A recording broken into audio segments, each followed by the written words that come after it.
Hello, friends, and welcome to Page Chewing Comics and Manga Pick of the Week Weekly Polls, number 16. We're up to 16 already.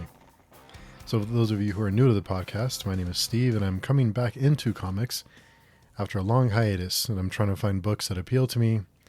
I'm usually not into the capes and cowls, and I like to usually create our own stuff, but I'm open to anything that sounds interesting. And every week I go to my local comic book shop, I pick up some books that look interesting to me, I give them a read, and then I come back and I talk about them, and I let you know whether or not I enjoyed them, and whether or not I'll keep buying them. That's the biggest thing, right? Because it's tough to keep up. So this week, I've been not complaining, but I've been mentioning lately that I just haven't been finding many books. I've been kind of struggling to find a handful, and this week I found a little too many. So that's what I get for talking shit.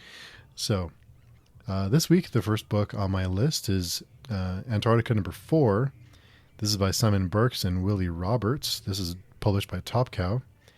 I really, really enjoyed the first issue. I thought it was very, very well done. And ever since then, it's kind of fallen off. I haven't really enjoyed the other ones as much as I did the first one. And there's some really great ideas that I like. It's like a mix of Lost and some other very popular TV series. I compare everything that does a little bit of like parallel dimension type stuff to Lost. So, I might be reaching there a little bit, but if you enjoy those kind of stories, it might be up your alley. I really enjoy the artwork. I really liked Hannah, our main character. I was attached to her in the first issue. I thought they did a great job of establishing her history, where she's from, and her motivations. And since then, the other characters that we've been introduced to, I just don't care. I don't care about any of them. They're all like these nameless characters that some of them die, and there's no impact at all. And the story seems like it moves from beat to beat, and there's not a lot of nuance. I think it's just missing that connective tissue. It's missing just a little bit. I just think there's just something not quite there that needs to connect it all together. I just feel like it's moving too fast. And so look, I know it's tough when you in the comic book industry, you have to hook the reader. You can't spend too much time because people want things to happen. I get it, and there's a balance there of telling your story slowly, and I think you have to have a little bit of rope to do that, a little bit of leeway. And there's a balance between that and telling things quickly. You want to keep the reader engaged and not be boring. And I think this one, I just think we need more nuance. We need something else. We need time to breathe, time to kind of expand on some of these ideas that just seem like we jump from place to place. And I just needed more time before dropping us into all this madness that's happening. And there's just something missing. Like I said, the art is great. I'll still continue to read it. I'm not all in on it, but I'm going to give it another issue just because I feel like there's something there. There's something that I really love about it. It's just something's just not there. Something's missing. So the next book is Crusader number 2. This is by Matt Edmonds. This is by Mad Cave Studios. The first issue I thought it hooked me. It was interesting. I think one of the Knights Templars who has this interdimensional travel, he comes into this new dimension or new world. He's kind of a fish out of water, and he's the hammer and everything else is the nail kind of situation, where he's just like, he knows how to swing a sword and get shit done, and whoever stands in his way is in trouble. This one, I think we explore more of that, and we start to learn more about the world and the other people in this world.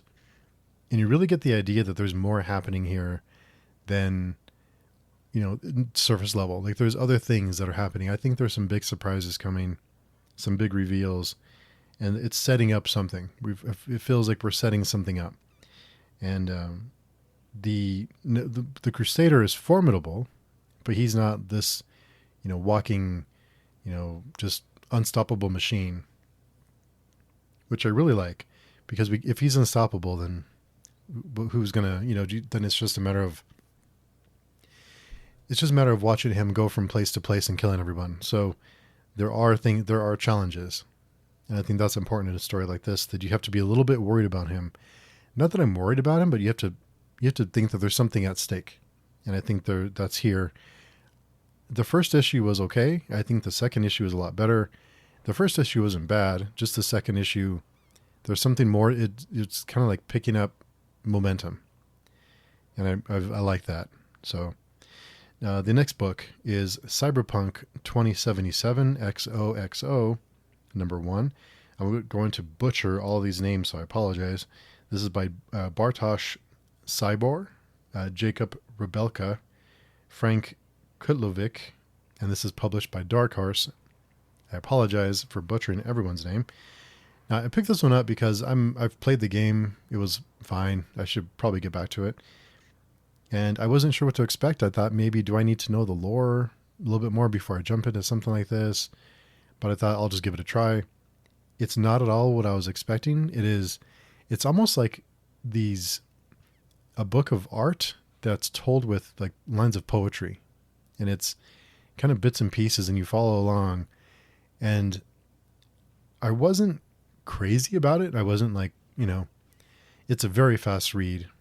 It's pretty quick because there's not a lot of text, but you can take time to really dissect the art. So it's not like you just flip through it, but the art has like the scratchy, like dirty feel to it, and it fits the vibe pretty well. And so yeah, it's not a traditional what I would think to call a traditional style of comic book storytelling. If you're looking for something different, might be worth picking up. I appreciate when people do something different, not the same old thing. So in that sense, I thought it was pretty neat. I'm not over the moon about it, but I thought there's something to be said for trying to do something new and original, at least that I can recall. And I think it was worth a read. It's worth picking up if you don't mind something a little bit different than what you've been reading. I think it's, yeah. And if you're very familiar with the lore and the background of Cyberpunk 2077, maybe you'll pick up on things I missed, but there isn't a whole lot that, there isn't a whole lot that I thought maybe I missed. I didn't feel like I missed anything, but maybe there's something that you pick up on. So yeah, overall, I think it was worth a shot if you're into that, if you're into something a little different. Now, the next one, is the final issue of Klik, Klik, Boom. It's by Doug Wagner and Doug Dabbs. This is by Image Comics. I've really loved this series. I went back. I think I started on issue 3, I think, and I went back and read the first 2. Thought they were really good. Really some heartfelt moments in this book, full of action, and there are some quiet moments. And I think that's what's missing from a book like Antarctica.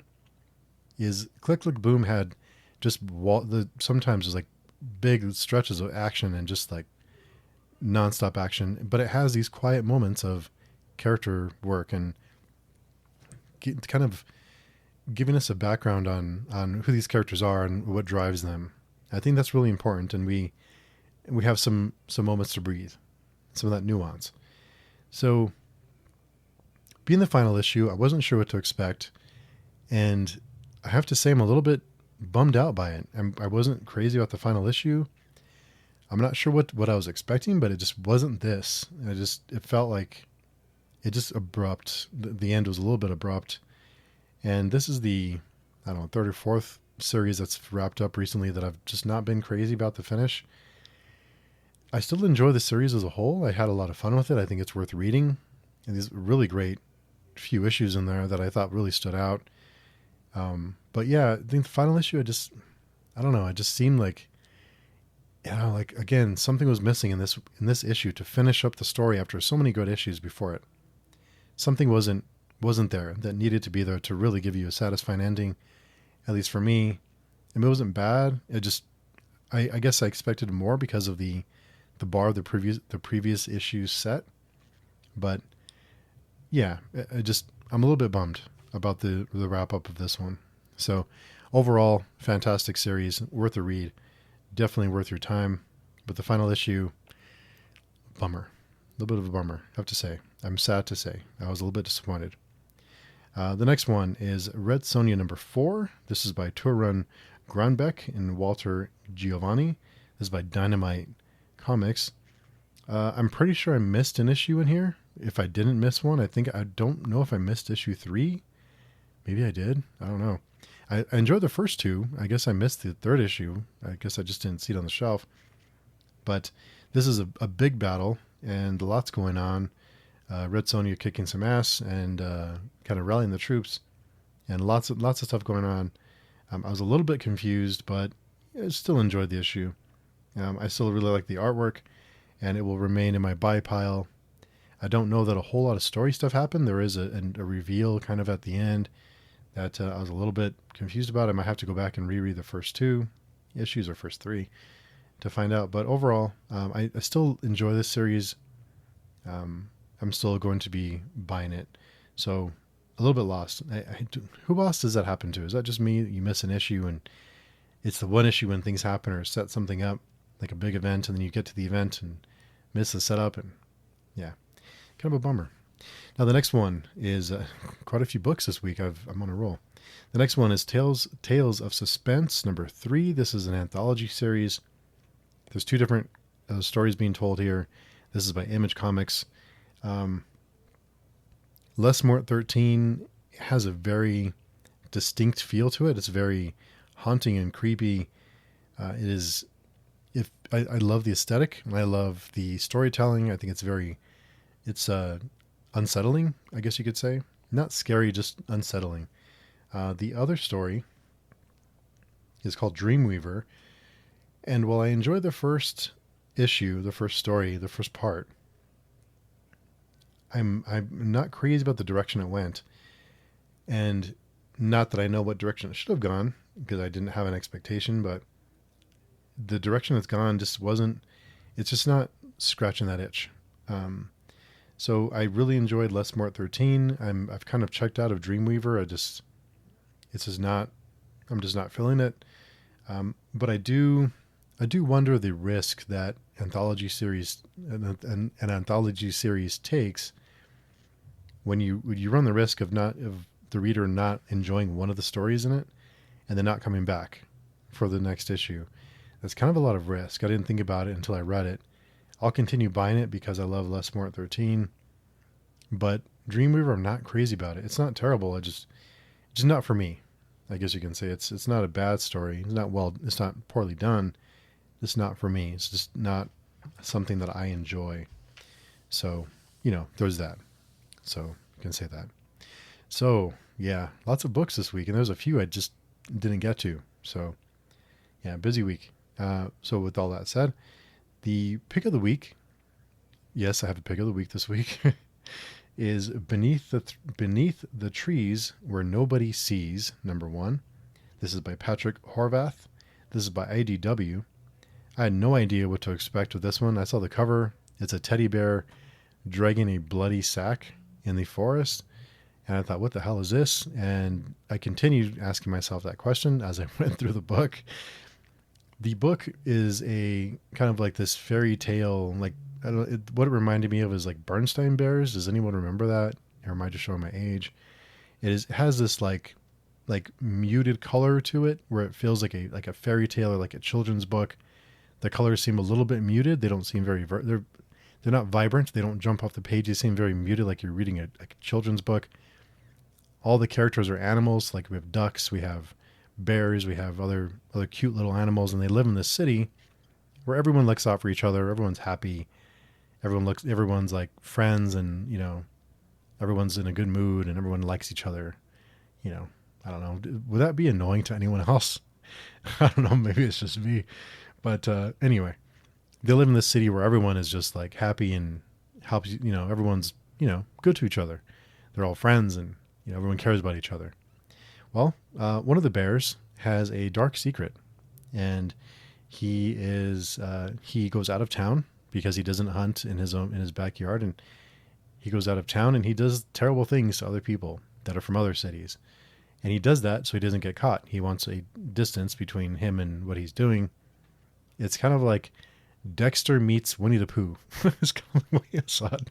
It's like those two worlds collide, and it is. We start off with this like fairy tale. All the animals are really cute, and they're all nice to each other. And I thought, what am I reading? And then it kind of takes a turn. It takes a drastic turn, and you learn what's really happening. I love that contrast between those two kind of aspects. It's not what you would expect, and I love that. It's just really great. The end of the book, something else threatens not only the town but of our bear, who doesn't want the attention because he doesn't want to get caught either. So I'm trying to be as vague as possible, but basically his side hobby is threatened because of attention from that someone else is doing in his own backyard. So he is I'm not sure if it's because he cares about his town and the people in it, and they're threatened, or is because just self-preservation or bear preservation. I don't know. Either way, it's pretty cool. It's pretty fun. It's pretty neat. I enjoyed it. It's like I said, just that contrast of this like Dexter style of bear, and we haven't learned much about him. We don't know what his motivations are. He does seem to like a psychopath, like a sociopath, and so yeah. But yeah, it gets dark in there for a while, and not what you would expect. So I really enjoyed it. I thought it was really neat. It's just not what you would expect, and I think I would imagine it's some risk, right? To make a story, to make a book like this, and like give it like a children's book feel to it, and then make him like a Dexter type of character. Yeah, I enjoyed it. I thought it was pretty neat, and I will definitely be picking up the second issue. I thought, I had a lot of fun with it, and yeah, that's my pick of the week. I had a good time. Most of the books this week I enjoyed. I didn't hate any of them. I didn't like really dislike any of them.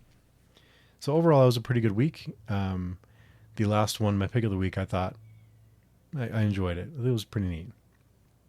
It was pick of the week worthy. I haven't been picking a pick of the week because I haven't really loved a book, but this one scratched that itch for me.